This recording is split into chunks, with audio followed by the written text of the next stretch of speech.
آقا کی وفا میں گزاری، مصطفیٰ کی عشق اور محبت میں گزاری، صحابہ اور آل بیت کی عشق میں گزاری۔ وہ مرتا ہے تو مرتا نہیں، اس کا وصال ہوتا ہے، اس کا عرش ہے جو اس کے ذکر کو زندہ کر دیتا، پھر ان کا ذکر زندہ رہتا ہے۔ تو پتا چلا ہر ایک کی موت تو ہے پر ایک جیسی نہیں، کسی کی موت وفات ہے، کسی کی موت مرنا ہے، کسی کی موت انتقال ہے، کسی کی موت وصال ہے۔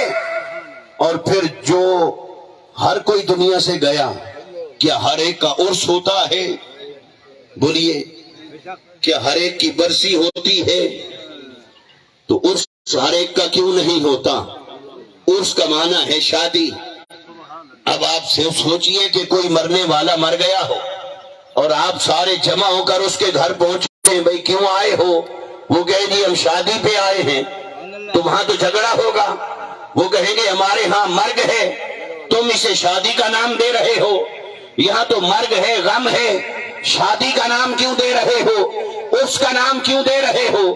تو وہاں پر ایسا کبھی نہیں ہوتا۔ جن کے عرس منائے جا رہے ہیں ان کی شادیاں کیوں منائی جا رہی ہیں؟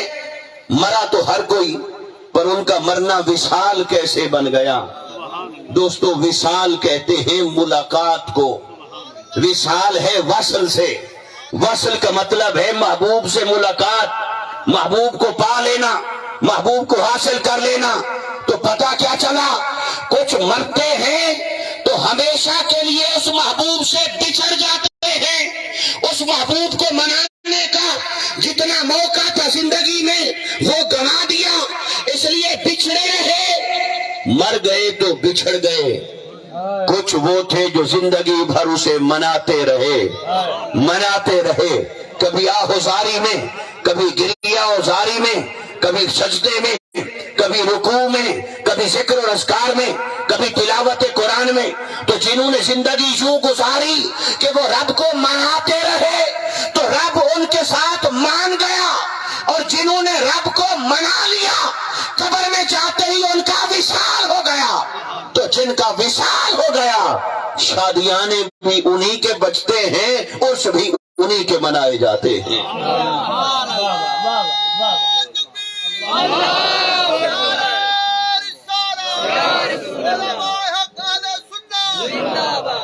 اب دوستان محترم، یہ جو تصور میں نے آپ کے سامنے رکھا ہے، موت اور موت کو پیدا فرمایا اور حیات کو پیدا فرمایا۔ جس نے موت کو پیدا کیا، جس نے زندگی کو پیدا کیا، اور موت اور زندگی دونوں کو اللہ نے پیدا فرمایا، دونوں کو تخلیق فرمایا، اور مقصد کیا رکھا؟ اللہ لیبلوکم ایکم احسن عملا، تاکہ وہ تمہیں آزمائے، وہ دیکھے، مبتلا کرے، ابتلا کرے، دیکھے اور دکھائے کہ تم میں سے کون ہے جو حسین ترین عمل کر کے آتا ہے، تم میں سے کون ہے جو بہترین عمل لے کر آتا ہے۔ تو اللہ نے فرمایا یہ دیکھنے اور دکھانے، وہ تو جانتا تھا، اسے تو دیکھنے کی ضرورت نہیں کہ کون کیسا عمل کر کے آئے گا، مگر علماء کرام نے کہا لیبلوکم، وہ تمہیں آزمائے گا اس لیے تاکہ وہ خلق کو دکھائے، آؤ میں نے ایسے نہیں ان کو اپنا محبوب بنا رکھا، ان کی زندگیاں دیکھو، ان کے شب و روز دیکھو، یہ اس لائق تھے تو میں نے انہیں یہ درجہ عطا فرمایا ہے۔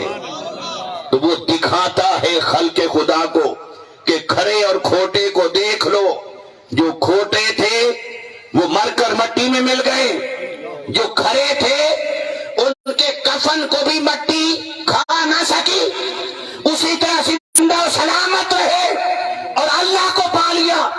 نہ ان کا نام مٹتا ہے، نہ ان کا جسم مٹتا ہے، نام بھی زندہ رہتا ہے، جسم بھی زندہ رہتے ہیں۔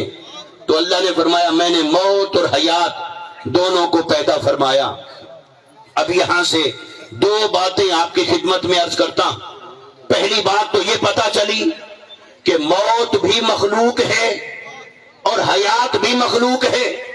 موت کو بھی اللہ نے پیدا کیا زندگی کو بھی اللہ نے پیدا کیا، جیسے آپ اور میں مخلوق ہیں، جیسے یہ زمین مخلوق ہے، جیسے آسمان مخلوق ہے، جیسے نباتات و جمادات مخلوق ہیں، جیسے حیوانات و حشرات مخلوق ہیں، جیسے چاند و ستارے مخلوق ہیں، ایسے موت بھی مخلوق ہے اور حیات بھی مخلوق ہے۔ ایک تو یہ بات پتہ چلی، اس کو پلے باندھ لیں، اس کو ذہن کے ایک کونے میں رکھ لیں، یہ بات ہم آخر میں کریں گے۔ دوسری بات کیا پتہ چلی؟ دوسری بات پتہ چلی کہ موت اور حیات کو جو اللہ نے پیدا فرمایا ہے تو ان کی ترتیب قرآن نے کیا بیان کی؟ پہلا ذکر زندگی کا نہیں کیا، پہلا ذکر اللہ نے موت کا فرمایا، پہلا ذکر زندگی کا نہیں، پہلا ذکر موت کا ہے۔ اللہ نے یہ نہیں فرمایا وہ جس نے زندگی اور موت کو پیدا فرمایا، نہیں، اس نے فرمایا وہ جس نے موت اور زندگی، پہلے موت پھر زندگی، پہلے موت پھر زندگی۔ باری تعالیٰ یہاں ہم نے جو آنکھ کھولی، ہم نے تو یہ ترتیب دیکھی کہ پہلے زندگی ملی پھر موت آئی، تو موت بعد میں ہے، مگر یہ تیرے نظام کائنات کی ترتیب کچھ اور ہے، تیرے کلام کی ترتیب کچھ اور ہے۔ نظام کائنات کو دیکھیں تو ماں کے پیٹ سے آئے، زندگی پہلے، پھر قبر میں چلے گئے تو موت بعد میں، مگر تیرے کلام کی ترتیب موت کو پہلے کر دیا، زندگی کو بعد میں کر دیا۔ ویسے لفظ سوچنا سمجھنا یہ بھی اس کی شان میں روا نہیں ہے، کیونکہ نہ وہ سوچتا ہے نہ وہ سمجھتا ہے۔ سوچنا سمجھنا انسان کی صفت ہے، مگر یہ کہ ایسا نہیں کہ بے حکمت، بے وجہ، بے سبب اس نے موت کو پہلے کر دیا، زندگی کو بعد میں کر دیا، ایسا نہیں ہے۔ اللہ کے کلام میں حکمت ہے تو اس نے موت کا ذکر پہلے رکھا، زندگی کا ذکر بعد میں رکھا۔ باری تعالیٰ وجہ اس نے فرمایا فَاسْأَلُوا أَهْلَ الذِّكْرِ إِن كُنتُمْ لَا تَعْلَمُونَ۔ جب کوئی بات تمہیں عقل سے سمجھ نہ آئے تو ذکر والوں کے پاس جایا کرو، وہاں سے پوچھا کرو۔